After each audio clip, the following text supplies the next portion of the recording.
Quiero compartir el tema que traía esta mañana. Ese es el tema sobre una historia de un joven que tuvo grandes contratiempos en la vida, pero sobre todo pronóstico, marea y contratiempo, y siguió hacia adelante. Dios estaba con él y él peleó una batalla, peleó en la batalla, pero ganó la batalla porque Dios estaba con él. Y este joven es José. Pero mientras esta mañana estábamos empezando el culto, estábamos adorando a Dios, hay una oración de un hermano que él en esta oración decía: venimos ante ti, pero ¿con qué nos presentamos delante de ti? Y eso ha hecho entonces el enfoque más claro de poder entender qué es el propósito de Dios en nuestra vida. Y mientras yo escuchaba a mi hermano Joel orar, pues también Dios ponía palabra en mi corazón y tuve que añadir otro verso más que no lo tenía. Ya fue aquí que lo puse y es en el libro de Miqueas, capítulo 6, de verso 6 en adelante hasta el verso 8. Son dos versos en el libro de Miqueas. A veces nuestro propósito decimos siempre, estamos en la voluntad de Dios y que se haga su voluntad, pero a veces queremos ir haciendo muchas veces nuestra voluntad. O le pedimos al Señor que se haga tu voluntad, pero queremos que se haga la nuestra, porque somos así los seres humanos. Pero aquí, en el libro de Miqueas, hay unos versos cual quería entrar y hacer introducción sobre esto, y es que Dios tiene aquí un altercado con el pueblo de Israel. Y el pueblo está exigiéndole, le está cuestionando. Y Dios empieza por medio del profeta Miqueas a decirle al pueblo. Y Dios le dice: ¿qué te he hecho yo? ¿En qué te he fallado? ¿Qué está pasando contigo? Y el verso 6, el capítulo 6 de Miqueas, él dice: ¿con qué me presentaré ante Jehová y adoraré al Dios Altísimo? Me presentaré ante él con holocausto, con becerro de un año. ¿Se agradará Jehová de millares de carneros o 10,000 arroyos de aceite? Daré mi primogénito por mi rebelión, el fruto de mis entrañas por el pecado de mi alma. El verso 8, él dice: oh hombre, él te ha declarado lo que es bueno. ¿Y qué pide Jehová de ti? Solamente hacer justicia y amar misericordia y humillarte ante Dios. Amén, amén. Es tan sencillo. Mientras adoraba a Dios en esta mañana, mientras adorábamos, mientras se partía el pan, el vino, y hacíamos memoria y traíamos a colación el sacrificio de Jesús en nuestra vida, el hermano decía: ahora menos quiero subir a predicar, porque ya me es suficiente con lo que es Jesús en mi vida. Pero siempre Dios tiene un poco más para dar al pueblo. Y en esta mañana yo te pregunto, ¿con qué tú viniste y te presentaste delante de Dios? ¿Te has presentado con quejas? ¿O te has presentado con alabanza? Gloria a Dios. ¿Te has presentado con adoración a Dios? ¿Te has presentado con tristeza? ¿O te has presentado con depresión? ¿Te has presentado con deuda? ¿Qué le traíste al Señor en esta mañana? Miqueas dice, oh hombre, ¿qué es? ¿Qué es lo que pide Dios de ti? Lo que pide es un corazón contrito y humillado. Lo que pide de ti es un corazón agradecido. Lo que pide es un corazón que se someta a la voluntad de Dios. Lo que pide es un corazón dispuesto a creer en Dios. Lo que pide un corazón confiado en Dios.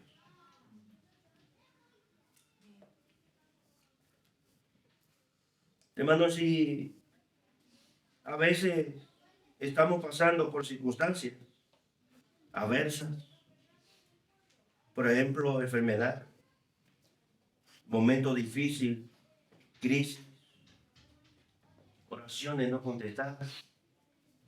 Eso es uno de los casos que nos presentamos. Muchas oraciones y peticiones que tenemos delante de Dios y todavía no han sido contestadas. Y empezamos a cuestionar a Dios y a quejarnos. A veces sin trabajo, sin papeles, sin tener a alguien a quien acudir. Llegan circunstancias, llegan momentos en nuestra vida. Pero ¿con qué nos presentamos delante de Dios? Sucede que después de pasar tanto, y después de pasar todo esto, de queja, espera, enfermedad, entonces como que nuestra confianza se va de Dios. Y empieza la queja, entonces, y nosotros como cristianos a veces empezamos entonces a reprender. ¿Sabe por qué sucede eso? Porque nosotros no conocemos el futuro. Nosotros solamente conocemos el presente, el día de hoy. Mañana yo no sé qué será de mí. Yo sé que hoy estoy aquí compartiendo la palabra y disfrutando con ustedes y del amor de Cristo en su vida y en mi vida. Pero entonces empezamos en una etapa que es de reprender en el momento de aflicciones que estamos pasando sin saber qué es el plan de Dios en tu vida y en mi vida. Pero no lo conocemos, pero tampoco entramos en obediencia y lo que empezamos es a reprender porque es de parte del enemigo. Y en esto no quiero decir que estoy a favor del enemigo, sino es que a veces el proceso que Dios empieza en tu vida y en mi vida, y Dios va guiando ese proceso y tú y yo tenemos que aguantarlo en obediencia bajo la soberanía de Dios. Amén. Pero empezamos a reprenderlo. Otras veces hay personas que comienzan a decir, yo no lo recibo. Hay otros que empiezan y dicen, yo lo ato, porque eso no es mío. Hay otros que empiezan a decir, es que yo lo decreto.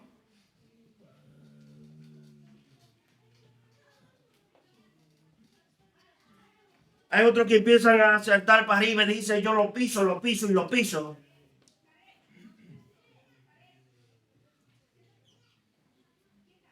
Y encima empiezan y se usa y lo piso en el nombre de Jesús. Y no nos damos cuenta que Él es el mismo Jesús que ha empezado una obra en su vida y en mi vida. Pero no conocemos el futuro. Y nos pasa eso porque no dejamos que sea Dios que tome dominio y control de tu vida porque todavía nos queda mucho hierro y no queremos entregar la rienda de nuestro corazón a Él. Hermano, mi pregunta que yo hacía esta semana mientras estaba leyendo la historia de José y llevándola a mi vida. Mi pregunta es, ¿y si lo que está sucediendo es de parte de Dios? ¿Pararía Dios el proceso que empezó en tu vida y en mi vida? ¿Daríamos el brazo a torcer de Dios? ¿Darías tú el brazo a torcer de Dios por emprender en un estado de enfermedad diciendo yo no lo recibo? O diciendo yo lo ato, o yo lo decreto, o yo lo piso. ¿Darías tú a torcer el brazo de Dios?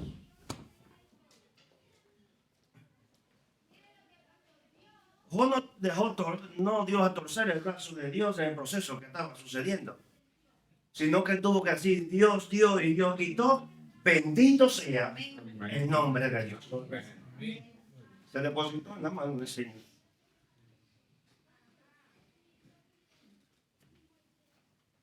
Hermano, quiero hablarte de la circunstancia y el proceso que Dios empezó con José y el proceso que Dios empezó en tu vida y en mi vida. No sé si tú recuerdas de cuándo Dios empezó el proceso en tu vida. Yo no lo recuerdo tampoco, pero sí sé que Él lo empezó y no lo terminaba. Y que Él lo va a terminar, no cuando yo quiera, sino cuando a Él le plazca, porque Él es soberano. Y solamente lo que tengo es que presentarme delante de Él en adoración y humillación y reverencia, y con una fe plenamente convencida de saber de que Él la empezó y Él la va a terminar. Y la vas a terminar con mi esposa, la vas a terminar con mis hijos, la vas a terminar conmigo, pero en su voluntad. Y lo que tenemos que esperar es el tiempo de Dios. Le he puesto por el tema este mensaje, esperando en el tiempo de Dios. No en mi tiempo, en el tiempo de Dios. La historia de José la traje hoy porque quería coger esta historia para que nosotros nos hubiésemos representado en ella y poder ver el proceso que Dios empezó en este joven, que cuando se presentó ante el rey, cuando el rey les mandó a sacar de la cárcel para que vinieran a interpretarle un sueño, él tenía 30 años solamente. Un joven que desde su niñez fue una persona que fue pasando procesos y fue pasando por momentos difíciles. En primer lugar, despreciado por sus hermanos, porque los sueños que hacía a sus hermanos no le agradaban. Después, metido en la cisterna,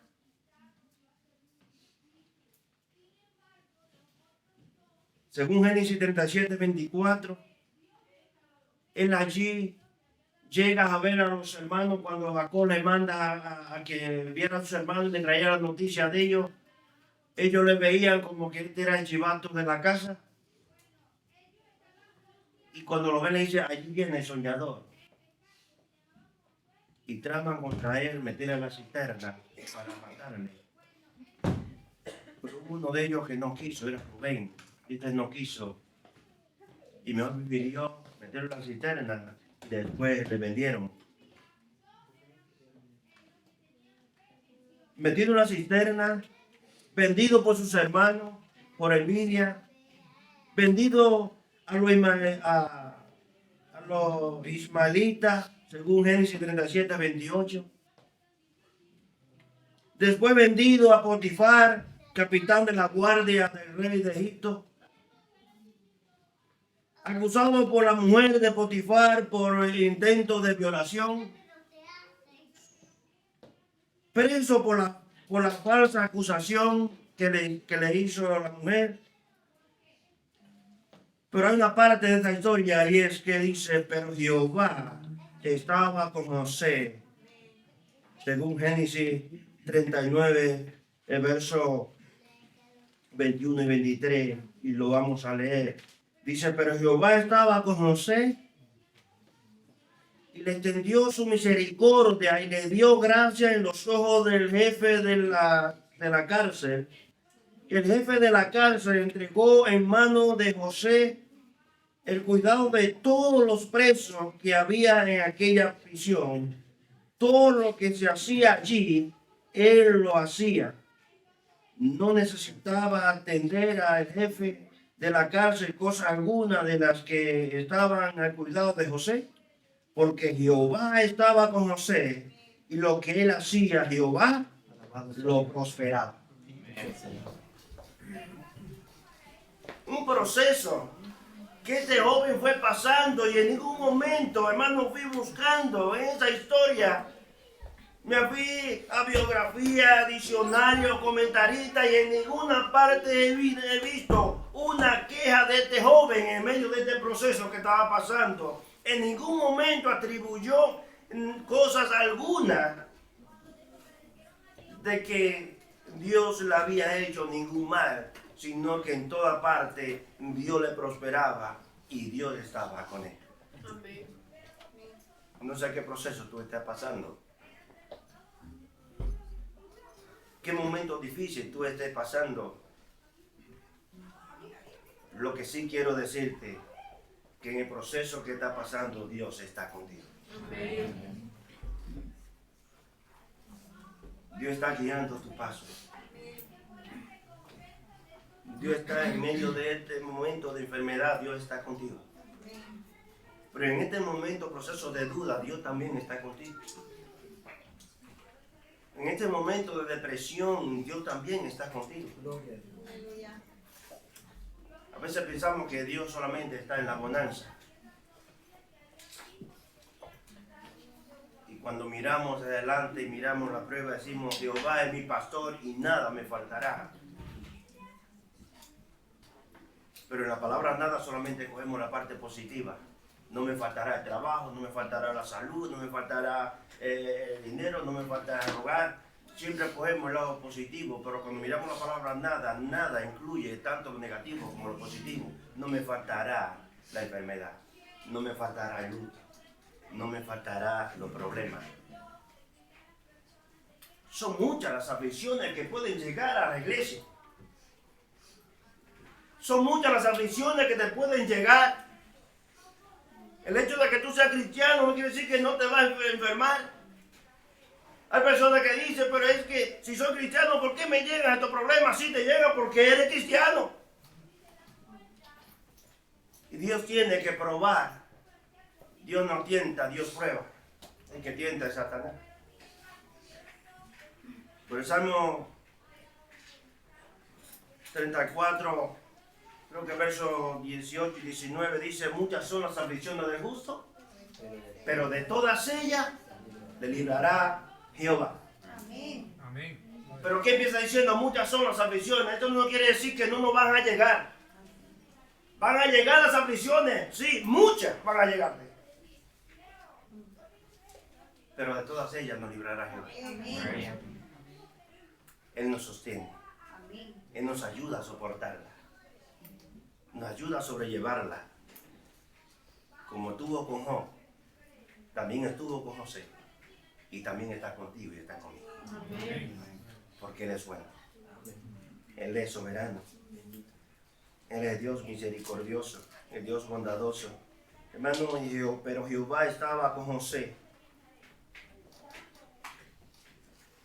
Y él empieza y interpretó los sueños del panadero.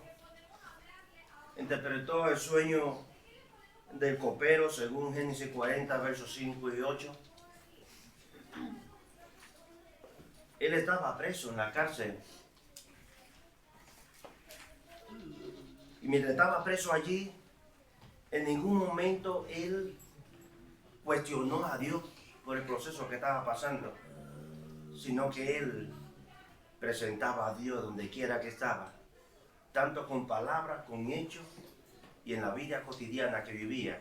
Todos tenían que decir de él, porque Jehová siempre les prosperaba en todo lo que hacía. Después de interpretar el sueño del panadero y el copero, ¿sabe cuántos años duró allí preso después de eso?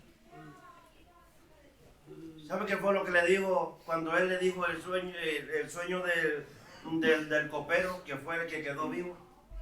El copero sueña sobre una vid y que producía mucha vid, y que él cogía esa vid, la espremía y le daba con la copa al rey.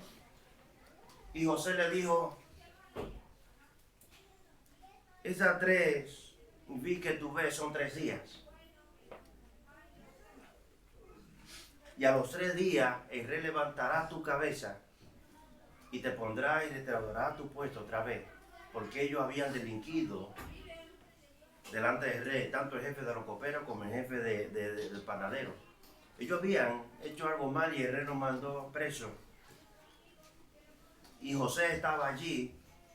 Y mire qué proceso usa a Dios, el cual empieza llevando a José por todo este proceso hasta que allí empieza a interpretar los sueños. Interpreta el sueño de aquel panadero. Le dice, ese panadero sueña 3 espigas que suben, y esas espigas pues producen encima de su cabeza, pero que vienen las aves y se la comen. Dice: 3 días son que vas a durar para que él levante tu cabeza, pero a ti te van a colgar. Una tristeza para aquel hombre, pero una alegría para el copero. Y el copero allí, después que él interpreta el sueño, José le dice: no te olvides de mí cuando tú te veas allí sirviendo al rey. ¿Sabe qué sucedió? Se olvidó. Eso es lo que sucede con nosotros los seres humanos. Dios nunca se olvida de tus peticiones. Dios nunca se olvida de las peticiones que tú tienes delante de Él. Por eso siempre, hermano, en mis oraciones, lo que le pido al Señor, Señor, lo que deseo es que mis oraciones sean escuchadas. Pero tú la vas a contestar cuando tú quieras. Pero yo lo que quiero es que sean escuchadas. Hermano, cuando se escucha, algo se queda, algo se retiene. Pero si no se escucha, entonces hay problema. Pero cuando Dios escucha, las oraciones están allí y va a responder conforme su voluntad, no la mía ni la tuya. Pero te va a dar lo que tú necesitas, no lo que tú quieres. Porque si fuera por querer, yo ahora mismo lo que quisiera era un coche deportivo. No sé qué tú quisieras también. Quisiera tener una finca llena de vacas y un chalet. ¿Qué más quisiera tener? ¿Un yate? Pero Dios te está dando lo que tú necesitas. Por eso un padre que quiere a un hijo no le da los caprichos que él quiere, le da lo que necesita. Y entonces ese hijo empieza creciendo, entendiendo cómo es la vida y cómo hay que ganarse en la vida todo, porque todo merece un esfuerzo, hay trabajo. Pero cuando empezamos a darle los caprichos a nuestros hijos, no estamos criando hijos, lo que estamos es criando enemigos que nos van a sacar los propios ojos. Estamos criando cuervos. Pero cuando estamos criando hijos, le estamos dando lo que necesita, no lo que él quiere. Y da igual que vamos a la tienda y quiera un juguete y empiece a patalear, no vas a llorar sangre. Él va a llorar una lágrima y después se le va a ir. Pero tú le vas a dar lo que necesita, y eso es lo que hace Dios contigo y conmigo como un buen padre. Él da lo que necesita, lo que conviene. Por eso cuando estamos en la voluntad de Dios, a veces estamos pidiendo un coche, y ¿sabes lo que hace Dios? Que nos deja caminando en una bicicleta. Sí, porque empezamos a quejarnos. Empezamos a quejarnos.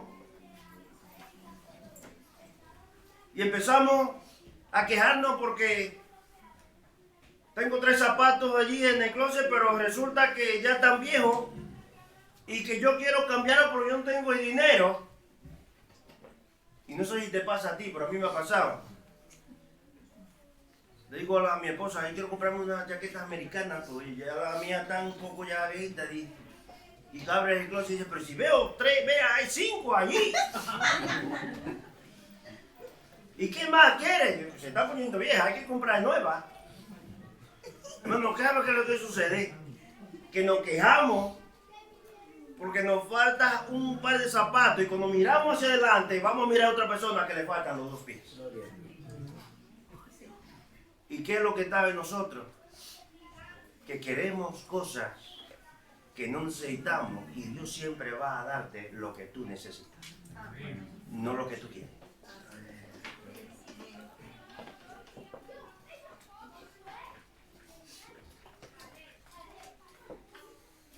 Hermano, duró 2 años.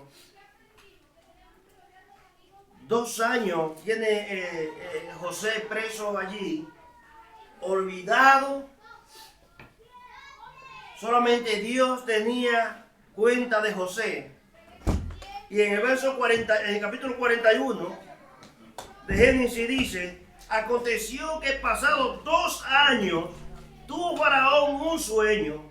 Le pareció que estaba junto al río y que el río subía, del río subía 7 vacas hermosas a la vista y muy gordas y parecía bien en el prado. Esto fue el sueño que Faraón tuvo. Un sueño de 7 vacas gordas que subían como del río y 7 vacas flacas. Y las 7 vacas flacas destruían a la gorda y se quedaban igual. Luego otra vez duerme y sueña con 7 espigas y que 7 espigas frondosas estaban y que 7 espigas marchitadas subían, que esas 7 espigas marchitadas pues destruían la espiga frondosa y se quedaban igual, pero él quería saber la interpretación. Buscaron los magos adivinos, buscaron a todos los sabios del pueblo de la ciudad de Egipto, nadie pudo interpretar el sueño. Y el copero, que se había olvidado ya 2 años, es que él entonces empieza a decir, ay, ahora hago memoria de mis males. Y de cuando yo estaba preso allí, que un joven hebreo me dijo y me interpretó el sueño de lo que yo le dije, y a mí me restablecieron como él me dijo, y al otro que estaba conmigo le llevaron a la horca tal y como él lo dijo. Entonces ahí fue cuando Faraón empezó a interesarse en aquel joven y dice, mandó a llamar a José con prisa. Mandó a llamar a José con prisa. Hermano, tuvo un rey que soñar para entonces acordarse de aquel joven que estaba allí, apartado, preso, barbudo. Porque la Biblia dice que cuando lo trajeron, él se resuró, mudó su ropa, se puso ropa buena porque venía a la presencia del rey. Yo no sé, pero hay un refrán que dice, cuando algo se está haciendo y va muy lento, dice, ¿cuándo se terminará? Dice, cuando el rey sueñe. Porque no sé si sacarían este refrán de aquí, del sueño de Faraón. Cuando el rey soñó, fue cuando sacaron a José de allí, de la cárcel. En mi país hay un monumento a Colón, de Parque de Colón, aparte del monumento que hicieron, pero hay un parque que es el Parque de Colón en la zona colonial, y allí en el parque está Colón con un dedo así. Yo fui un día, porque hay muchas palomas también, hay unos señores allí vendiendo maíz, para las palomas, es la paloma que está más alimentada, digo, del mundo. Yo vi un día, compré una bolsa de maíz y no bien la tenía en la mano, la paloma se la dejé salir corriendo porque me sacaban hasta los ojos. Resulta que Colón está con el dedo así. ¿Y sabe cuál es la palabra de allí, de refrán que se tiene? Cuando el gobierno empieza a hacer una obra y va muy lenta, que dice, ¿cuándo se acabará esta obra? La respuesta es cuando Colón baje el dedo. Pues así estaba José olvidado en aquella cárcel y tuvo el rey que soñar para poder acordarse del pobre hombre que estaba allí. Pero Dios estaba con él. Hermanos, el hombre se puede olvidar de los problemas. El hombre se puede olvidar de los compromisos. Se puede olvidar de la promesa que hace. Pero Dios nunca se olvida de sus promesas. Porque sus promesas son fieles y son verdaderas. Sus promesas son verdad. Por eso tenemos que confiar cada día más en su palabra y confiar en su promesa. Hermanos, en ningún momento perdió José la esperanza en Dios, ni cuestionó a Dios por ello. Dios prosperó a José sin que José tuviera que hacer nada, solamente que confiar en la mano de Dios. Pero en ningún momento vemos que José atribuyó a Dios o cuestionó a Dios por lo que estaba sucediendo, sino que él se sometía en la voluntad de Dios sin saber lo que iba a Dios a hacer con él. Lo único que él confiaba en Dios. No sé si usted te ha dado cuenta, los aviones cuando van, lo que llevan una línea de coordenadas. Hay veces que le avisan de la turbulencia que hay, pero otras veces pues hay fallos, no detectan. Y vimos el año pasado varias veces de la turbulencia de los aviones, pero en ningún momento perdieron la línea de coordenadas. Vino la tormenta, hubo tanto personas heridas, pero el avión no perdió la línea de coordenadas. Hay momentos, hermanos, que como iglesia estamos pasando dificultades, como cristianos estamos pasando un momento difícil, vamos a pasar baches, vamos a pasar turbulencia, vamos a pasar tempestades, pero jamás podemos olvidar las conexiones que tenemos con Dios. Jamás podemos olvidar la relación que tenemos con Dios, porque sabemos que en los momentos difíciles Dios está, pero que en los momentos de bonanza también Él está. Y que Él permite las cosas porque tiene propósito contigo y conmigo. Y si estamos en su propósito es porque estamos en su voluntad. Y la Biblia dice en Romanos 12 que su voluntad es buena, agradable y ¿qué más? Y perfecta. Lo único que tenemos que someternos a la voluntad de Dios. Porque es buena. ¿Y por qué más? Porque es agradable. Y me llegan los problemas, Dios es perfecto. Dios cumple su promesa, cumple su palabra. Y yo sé que Él va a venir a tiempo. Porque Dios siempre llega a tiempo a tu vida y a mi vida. Amén. Y cuando confiamos en Dios, Él siempre llega a tiempo. Sus promesas son fieles y son verdaderas.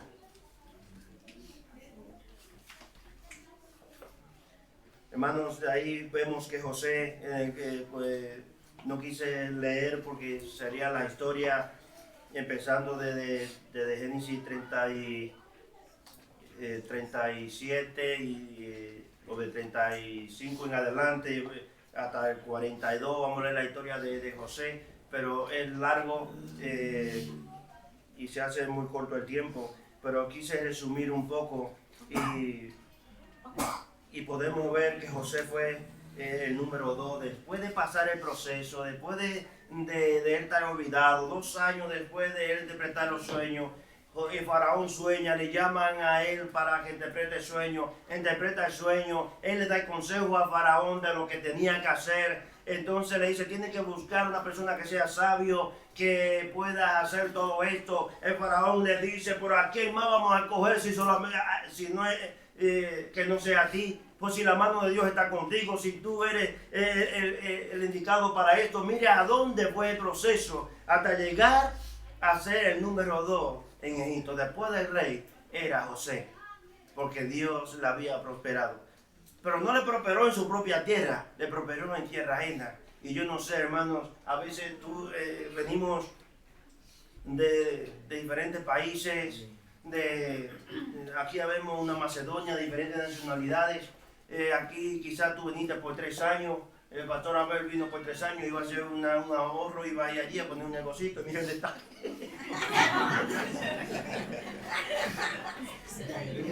Y mira dónde está, ahora el pastor de aquí de la iglesia. Y ahora tiene que pasarse allí ahora a reformar aquí. Para llenarla entonces. Porque los propósitos de Dios no son nuestros propósitos. Cuando tú te pones la mano del Señor, tienes que dejar que Dios haga en ti su obra, porque no conocemos el futuro, sino que Dios nos va guiando. Pero cuando llegan los baches, da gloria a Dios. Cuando llega la enfermedad, da gloria a Dios. Porque cuando llega la abundancia, también tú vas a dar gloria a Dios. ¿Y por qué entonces queremos en lo bueno, queremos dar gloria a Dios y en lo malo ya no? Si Dios siempre está en un proceso, porque empezó un proceso contigo, lo que quiere es glorificarse en tu vida y en mi vida. Ese es el propósito de Dios, glorificarse en tu vida y en mi vida. Hermano, por medio de José, Egipto fue bendecido. Jacob, su padre y todos sus hermanos llegaron a Egipto por medio de José. Allí fue cuando el pueblo de Israel entonces llegó a Egipto, por medio de aquella hambruna que hubo en el mundo. Solamente Egipto tenía abundancia porque Dios había dado sabiduría a José de interpretar aquellos sueños, y aquel pueblo pudo prepararse para resistir en aquellos 7 años de abundancia, porque venían 7 años de escasez.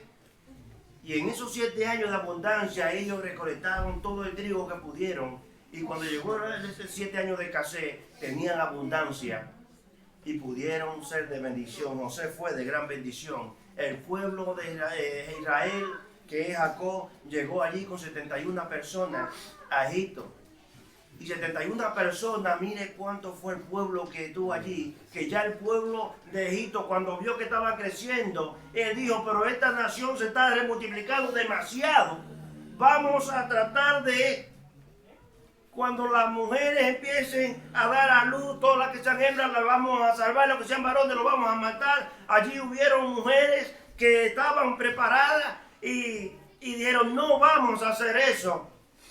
El pueblo siguió creciendo, porque Dios estaba allí bendiciendo al pueblo de Dios. Y ya después fue cuando Moisés entonces va a sacar el pueblo de Egipto. Pero llegaron allí por medio de aquella hambruna, pero allí se quedaron y fue multiplicado porque Dios estaba allí. Qué bendiciones por medio de José recibieron esta familia. Pero en ningún momento José presentó una queja delante de Dios. En ningún momento acusó a sus hermanos. En ningún momento tuvo rencor con sus hermanos. Sino que él, cuando lo vio, le dijo, Dios me ha puesto para bendición de las naciones. Dios te ha puesto a ti para bendición de las naciones. Y si Él te ha traído a ti de otro país, de tu país, y te ha traído aquí, es para que tú seas bendición en España. Es para que tú bendigas a España. Amén. Y para que puedas seguir en los propósitos de Dios, no en los propósitos del hombre. Hermanos, pero José tuvo que pasar un proceso. Y ese es el proceso que tú y yo tenemos que pasar. Pero no te desesperes. No te precipites por el momento del proceso que estés pasando, pensando como que Dios te ha abandonado, sino que Dios siempre está ahí. Dios siempre está guiando tu paso. Iglesia, si está pasando por un momento difícil, si siente que está pasando por un desierto, que tus oraciones no han sido contestadas, No cuestiones a Dios. Es tiempo de confiar en Él. No es tiempo de cuestionar a Dios. No cuestiones a Dios por el momento difícil que esté pasando. No cuestiones a Dios, joven, por el examen que no ha podido pasar. No cuestiones a Dios por el momento de problema, de adversidad que esté pasando su iglesia. No cuestionemos a Dios por las dificultades que podemos ver, por la turbulencia que vamos a pasar, porque vamos a pasar por momentos difíciles. Son muchas las aflicciones que van a llegar, pero Dios siempre está en este proceso, en cada uno de nosotros. No rechaces el proceso por el cual Dios está pasando. No lo rechacemos. Lo que tenemos que humillarnos y reconocer la soberanía de Dios en tu vida y en mi vida. No digas no al llamado que Dios te ha hecho. Todos los que estamos aquí tenemos un llamado de parte de Dios. Pero todos los que estamos aquí también tenemos una excusa delante de Dios. Porque el hombre siempre va a poner una excusa ante el llamado que Dios hace. No es tiempo de poner una excusa. Es tiempo de humillarnos. Es tiempo de depositarnos en la mano de Dios y decirle a Dios, yo estoy aquí hoy. Haz conmigo conforme tu voluntad. Tu propósito, tus planes son perfectos. Solamente quiero que tú moldees mi vida. Y quiero ser barro en las manos del alfarero. Iglesia, es tiempo de que confiemos en Dios. Que esperemos en Dios. Que le creamos a Dios. Créele a Dios. Confía en Dios. Creemos en su promesa. Creemos en su palabra. Que Él es fiel y verdadero. Y que es un proceso que vamos pasando. Y que estamos viviendo en un mundo lleno de tantos problemas y de muchas dificultades. Pero que en todo en este trayecto, Dios siempre tiene el control. Que Dios te bendiga, que Dios te guarde. Y que para Dios sea la honra y la gloria. Amén. Gloria a Dios.